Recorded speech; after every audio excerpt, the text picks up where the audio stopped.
انت تونسي وتعيش لبرا وتحب تعرف كل الامتيازات الجبائية والديوانية فيما يخص الفسير. الفسير مهم كان اللي ناويين يرجعوا تونس وعندهم الحق يهبطوا كرهبة كل 10 سنين.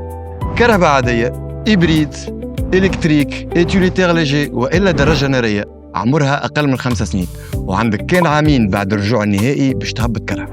وكانك اخترت الإعفاء الكلي ما تخلصش المعاليم الديوانية كيف تهبطها، وهكا كرهبتك تتسجل صيغية غاز وما ينجم يسوقها كان انت والا كونجوان، لي بارون، لي زونفون اي ميم لي فرير اي لي سور، يلزم يكون عندهم ترخيص من الديوانه. اما كي باش تجي تبيعها يلزمك تسوي لها وضعيتها مع الديوانه وباش تخلص ما يقارب 30% اداء. والفسير يخص زاد الموبيليا، وتنجم تدخل اثاث بقيمه توصل ل 50,000 دينار مع اعفاء من الاداءات في حاله الرجوع النهائي. وكانك باش تجي زياره لتونس تنجم تدخل اثاث بقيمه 5,000 دينار في العام.